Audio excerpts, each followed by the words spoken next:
Before I get to the ghost images, I have to say that once again, contrary to my last video, I've changed my mind about John Costella's proof about the sign. I think Costella is right again, and I don't want to go through explaining it all again, so I'll just explain why I've come to believe he's right once again. Instead of using Costella's frames that have the correction for pincushion distortion, I decided to see what happens when you use the MPI frames. And I used the same two frames he used, and as you'd expect, the wall in the background, here circled in red, while it looks fairly straight in 193, it is actually pulled to the edge somewhat.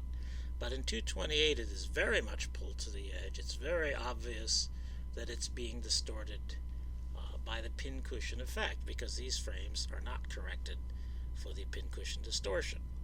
So that's consistent with Costella's proof. And perhaps the reason it seems to be pulled more to the left in frame 228 than it is to the right in 193, perhaps that is due to the camera panning to the right.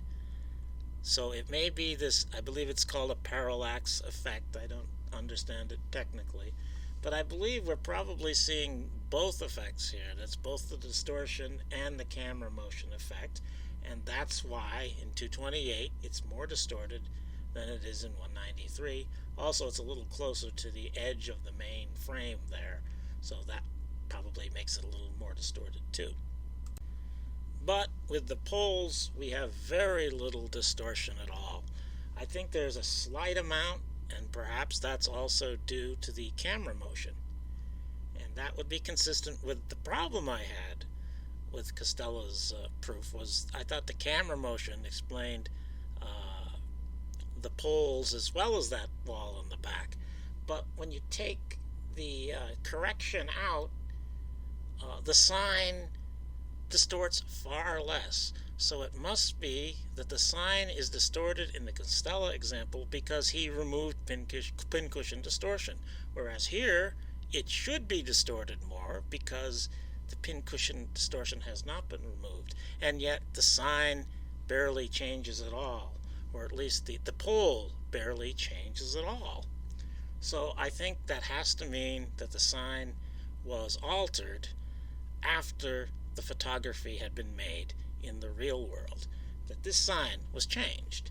And I think Costella has proven it, even though I was confused by the added element of the camera motion, and I think that the MPI version here confirms that Costella is correct. Now, getting to the ghost image proof, I have Costella to thank again for pointing this out, that in the ghost images you can see the highway route sign that is attached to the bottom of the Stemmons freeway sign. And encircled in blue here, that's the ghost image on Zapruder frame 229, where the sign shape is most easy to recognize. And quite clearly, I think, this is the Texas 77 sign that you can see in the photograph I have inserted. So you can see the bottom area of the Stemmons freeway sign in the ghost images of the Zapruder film. And also I'll point out, notice the distortion in the pole. That pole looks very distorted there. And if this sign was completely inserted after the photography had been taken, then there probably wouldn't be distortion there. So I think what this indicates is the sign was altered. It's not a complete fiction. It wasn't something that was just painted into the film, but something about the sign had been altered. Now, this is the Costella distortion corrected frames, but I think because it's out of the main frame area, probably the formulas don't address it, because the distortion, the further you get out, is going to be greater. So I think what we have here is genuine distortion that was taken in the original film. And these are the frames where you can actually see the bottom of the Stemmons sign in the ghost image.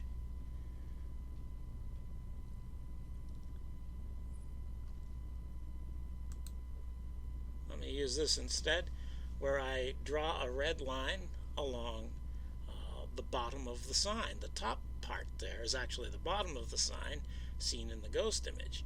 And the red line on the bottom here in the middle frame, that's the top of the sign in the Zapruder film itself. And so if you look the frame to the left of that, maybe it's easier to see without the red line there, you can see the bottom of the Stemmons sign. And actually in this sequence of frames, the reason I have them together because you can see the bottom of the sign, but also you can see a figure. It's better in the last two frames on the right, where you can see a figure that's dark, that's bending over and reaching down, but you can't see his head because his head is blocked by the back of the sign. That is the bottom edge of the sign. And as the film goes on, you can see that Texas 77 sign that I pointed out. But by then, the bottom of the sign is no longer visible because it's raised up a bit.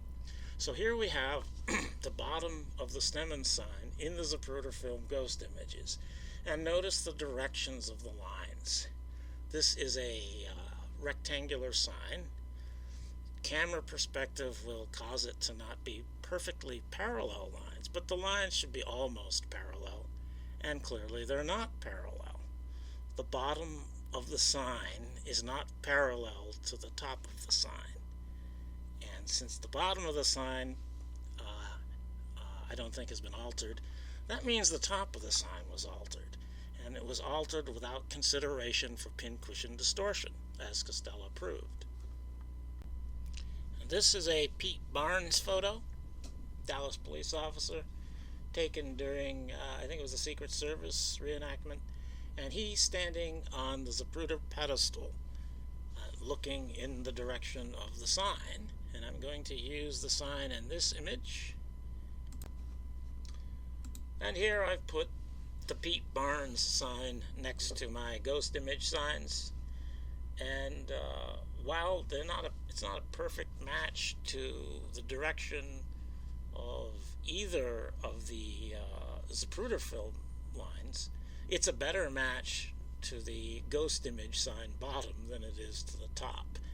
And Barnes is supposedly standing in the same place that Zapruder was, so it should match more closely what Zapruder actually saw, what was actually photographed.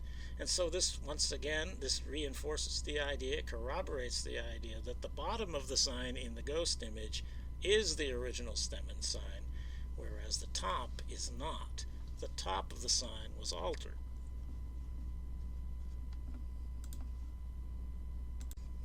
And the top of the sign was raised in order to hide Kennedy just before the throat shot. If the top of the sign had not been raised, we would be able to see Kennedy's head all throughout the shooting events. And so the reason they hid that was because there were two events that Kennedy reacted to.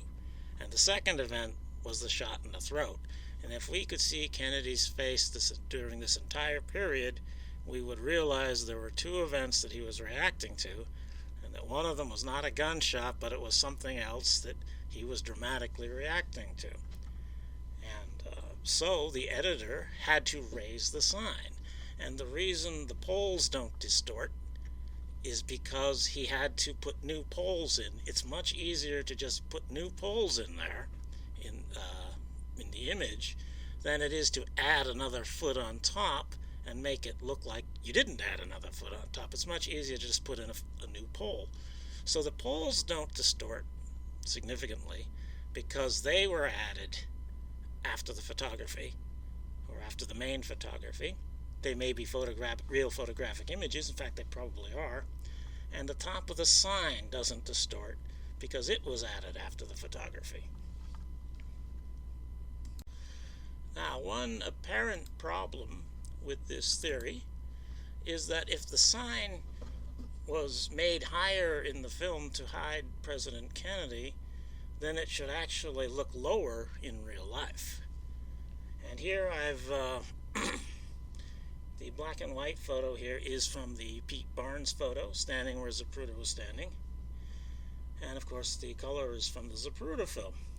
Now, while it looks different, the sign looks different in that it doesn't look like it's angled the same way.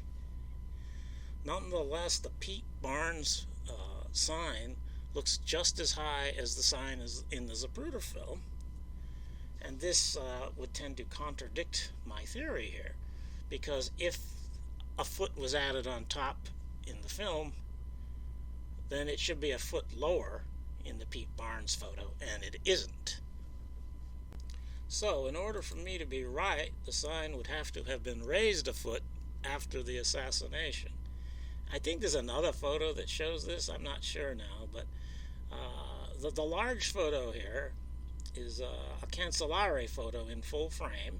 Usually you don't see the full frame, but here you can see the edge of the Stemmons sign, and I've circled where the pole enters the ground, and the insert photo there is the Pete Barnes photo once again. It looks as though there's fresh digging around the poles in the Pete Barnes photo, and this is something also that John Costella said somewhere. I don't know. I saw it somewhere from him. He didn't say what it meant, but he pointed it out, so it's not an original discovery of me. But there's obviously signs of fresh digging in the Pete Barnes photo, whereas in the Cancelare photo, though this full-frame version is not great in detail, there's no indication whatsoever that there's been recent digging there. So here is evidence that the sign might have been raised a foot. But this Towner slide here was taken immediately after the assassination, and we can see the full sign, top to the bottom to the ground, and one would expect that this sign would be at the same height as it was when Zapruder was photographing, because he was just photographing a minute before. And I don't know anything about photogrammetry, so what I did here was somewhat crude. But what I did was I took the Towner slide here, I copied and rotated and pasted the width of the sign to use it as a ruler, sort of, in both the Towner photo and the Pete Barnes photo. And exactly what I would expect to happen happened, if I'm right, and that is that the sign in the Towner photo is not as tall, it's not as high as it is in the Pete Barnes photo when you use its width as a ruler. That is, the relative lengths should be about the same. I'm not moving from one photo to another. I'm just using the sign as it is in each photo, and the indication is that relative to the sign's width, the sign is higher in the Pete Barnes photo than it is in the Towner photo, meaning that it was lower when Zapruder took his film, and that's why they had to alter it to make it seem higher, and then afterwards they actually raised the sign to make it appear to be higher so that it would match the film, the altered film. So I'm saying, and I think this is proof, and that someone could prove it better than I can, of course, because I'm not a math whiz, but I think this is proof that Kennedy could be seen in the Zapruder film all through it. He wasn't hidden by the sign, but because he was reacting to two separate events, and they don't want us to know that, they altered the sign after the photography was taken, and then, in order to match the sign in the film, they actually raised the sign in Dealey Plaza. That's all.